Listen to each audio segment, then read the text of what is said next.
Yo, it is Halloween. We have been gone for a while. So season 3 is coming out soon of this podcast, Tin Roof. And if you didn't know, I do another podcast called Calloused Hands, which is like a biblical Bible study. That one will be coming out very soon as well. We got our cup of Stoke, bro. For whatever reason, my Keurig went crazy this morning and gave me way more than what I wanted in ounces. It was close. It was like to the top. And I think I had that happen a couple of times in previous episodes. But um, I am excited to be with y'all today. It's kind of weird doing something long form. I've been doing a lot of the short videos while I took a 2-month break from podcasting, and I needed the break. Uh, and I don't know exactly what season 3 is going to look like because we're going to tack this on to season 2. This is like a bonus episode. Um, this is supposed to be a Halloween special, but I don't think it's going to be. It's thrown together last minute because I was excited because it's Halloween. Uh, it's going to be a little thrown together. We're going to have some fun. We're going to talk some favorite Halloween stuff. We're going to talk about some new stuff that's going to be coming out. It's actually after Halloween, but when the stuff will be coming out. One thing in particular. But, man, like, this feels like the way this year's set up where Halloween's on a Friday, uh, it feels like there should be more horror movies coming out Friday. Even like a spooky animated something for kids, something. But at the same time, I get why not, because kids will be trick-or-treating and everything else. I just think, like, okay, really cool movie come out, trunk or treat in the parking lot of the movie theater. Like, you could do a ton of cool things. Uh, that being said, duck season kicks off tomorrow, if you're watching this the day it comes out, in the north and middle zones of Missouri. So it's getting ready to get real fun. And part of that is why I don't record during September and October, because I'm trying to get out when I can. Plus, October just is a busy season for me and my family. But happy Halloween, since I haven't said that yet. Because this was supposed to just be kind of an intro, and then we were going to get real cool with it. But I've messed that up. So we will we'll get into it. So I was curious, and so I googled what mm, mm, my brain blanked. Apologize. I googled like when did Halloween start here in the U.S. and so I got some really cool information. So according to Google, Halloween traditions arrived in the U.S. around the 19th century with Irish and Scottish immigrants. The first city-wide public celebration was organized in Anoka, Minnesota in 1921. To redirect pranks toward a community event, modern Halloween customs evolved from these roots, becoming a national holiday with parties and public festivities by the late 1800s and the early 1900s. Irish and Scottish immigrants, so 19th century, Irish and Scottish immigrants fleeing the Irish potato famine brought their Halloween customs to the United States, blending them with existing American traditions. Late 1800s, Americans began to hold public celebrations, shifting Halloween from a more private, superstitious holiday to one focused on community gatherings, games, and parties. Uh, I love, like, the modern, so anything like past that time period of Halloween, like the get-togethers, the trick-or-treating. Um, it's fun. It's neighborly. Plus, like the whole spooky aspect of it. I love the whole spooky aspect of Halloween. Like, ooh, mysterious, creepy. I mean, favorite wrestler is The Undertaker. So, it's all fun and games, right? So, honestly, maybe this is something I need to do, seeing as how I am a writer. I want to see somebody do a book, like, kind of dispelling the whole "Is this satanic holiday?" Okay, well, I mean, everything is what you make it. That's gonna be the short term summary. So, if you make it about being fun and you're not out there trying to use a Ouija board to summon demons what's it really matter, right? Uh, so while I've been away, there's been some cool music drop related to Halloween, even ish.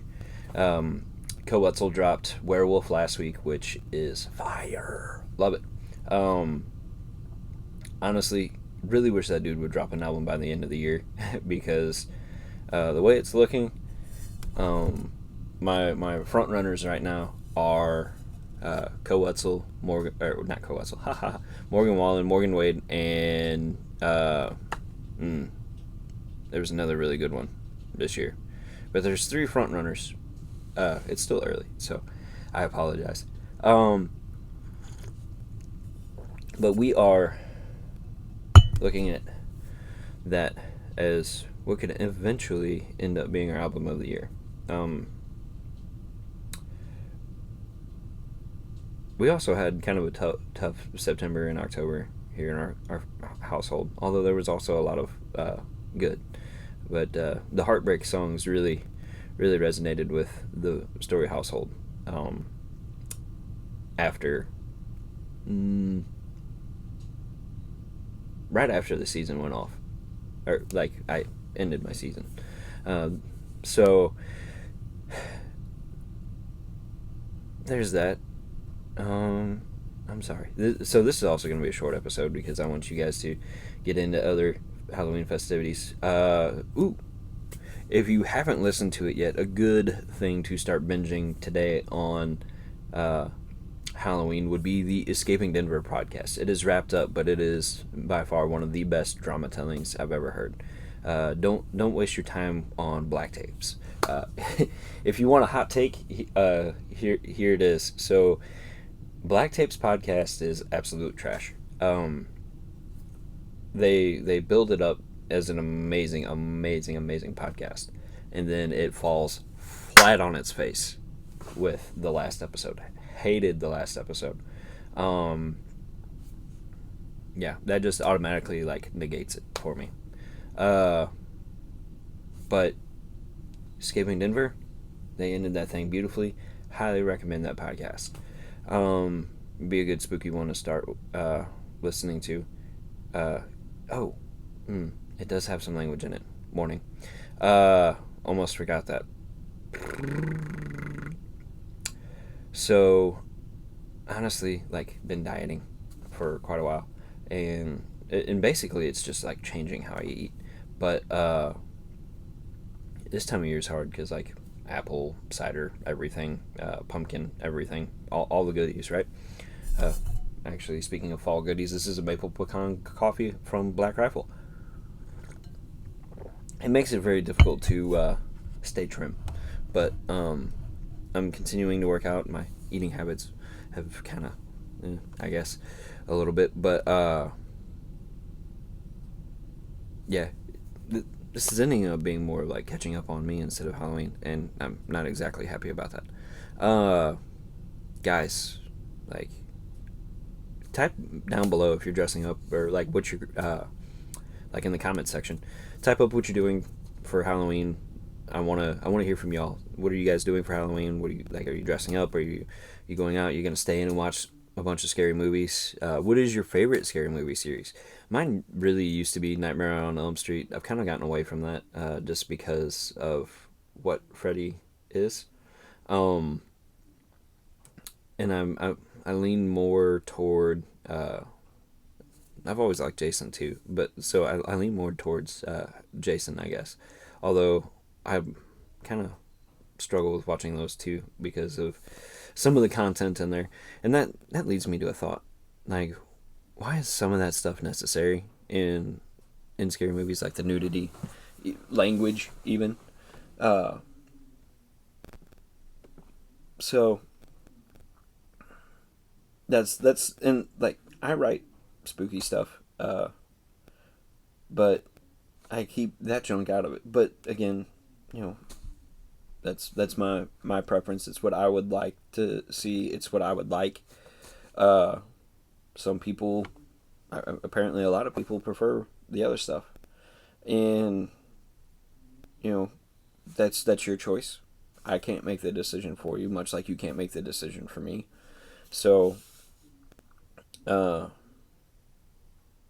there is that. Uh, let's see. Hmm. Well, you know what? One of my absolute favorites. I love Tim Burton movies, plain and simple. Um, if you guys have not watched it, it's an oldie. It's a classic at this point because of how old it is. But his rendition of Legend of Sleepy Hollow is by far one of the best horror movies. And not from the sense of like, ooh, it's super scary or whatever. It's very much like, I almost want to call it like sci-fi horror, just because like the steampunk inventions that Ichabod uses for being a detective, and just the whole vibe. Like it's not scary. It's not a scary vibe, but it is a really good telling of the story of the headless horseman, and I really enjoyed the story. Um, I thought it was really really good. Also, Christina Ricci does a really good job in there. But she just like kind of has to stand there. It's they Katrina Van Tassel is very much meant to be a dumb blonde, but Christina Ricci did a very good job with the role. Uh, However, a new movie that I'm super excited about. It's not coming out until next week, so you got 7 more days. But Frankenstein on Netflix by Guillermo del Toro. And I know a lot of people are getting away from Netflix, and I understand why, and I respect why. Uh, it's extremely possible the Story household might do that. It's just not happened yet. And a lot of that has to do with Stranger Things. We would like to see the end of it. And then, who knows? Um, I'm not even the one that really watches TV much in our household. But uh, that being said, we like this Frankenstein movie. Looks amazing. Go watch the trailer. You can find it on YouTube. You can find it on Netflix. But the trailer looks fantastic. They give the Frankenstein's monster um, a very like mysterious like look to him. Like you get to see pieces of him, but you don't actually get to see all of him. Um, the leading up to the story is very mystical. Uh, it They do a really good job of having in the mystery instead of putting it all out in front of you and going like that direction with the movie. And so I'm excited to see what they end up doing with it because I think it'll be, I think the direction that they're going with it's going to be very very good.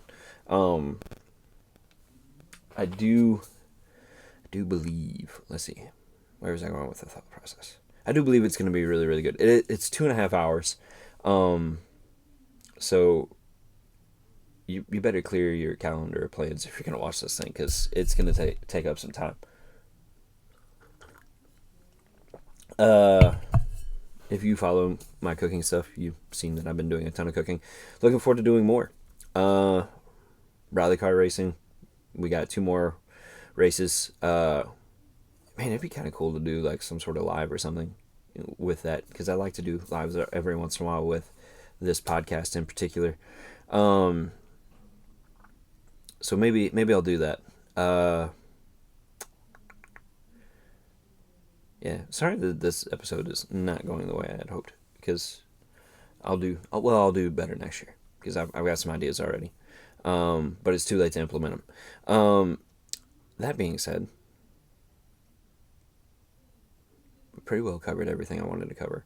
Let me know what your favorite candy is too in the comments. I really want to start building a good dialogue with those of you who follow this show because um, I want to build this community. I've even considered doing a Reddit for the Tin Roof podcast if people would be interested in that. Uh, Metal wise, listen to the new Lawrence Shore album. Really liked some of it. Um, Not that all of it's like not that half's bad or quarter's bad or anything like that. There's just language in some, and I just prefer to stay away from that. Uh, But man, Unbreakable. I think Glenwood. There's a handful on there that are super good, that are clean, and um, huge fan of them. And Unbreakable, man, Unbreakable is just like an anthem. Like that is a deathcore like masterpiece. Testament. I think Testament's new album came out after I went on break. That thing's amazing. Um, Definitely a metal album of the year contender. They actually just dropped Wednesday a cover of Seek and Destroy. Definitely check that one out. I think I pretty well covered metal news at that point. Oh no, I have not. We've lost two amazing members of the metal community. That being Ace Frehley and Sam Rivers from Limp Bizkit, which Limp Bizkit just recently put out a new album or new song, and I was really hoping for more new music, but of course, with the loss of Sam, things may not continue forward as far as that goes because, um, when you lose a key member of something like that, it can make things difficult. Obviously, we've seen other bands eventually pick up the pieces and continue on. Maybe Limp Bizkit will, maybe they won't. That's up to them guys. That's their choice. Uh, but yeah, my thoughts, my prayers, my love goes out to Limp Bizkit and even the members of Kiss with the loss of Ace Frehley, because Ace touched so many people with what he did and inspired so many people, including Dimebag Darrell, Chris Jericho. The list goes on, and it's really cool the impact that Kiss has had on people over the years. I'm not necessarily a fan, but the impact that they had on the people that I am a fan of, I really appreciate it. And so I think we've pretty well done the deal for today. Happy Halloween, guys. Hope you go out there and enjoy your festivities, your holiday. Eat a bunch of candy, have fun, tear it up. But if you're going to the woods in the morning, be safe. Thank you guys so much.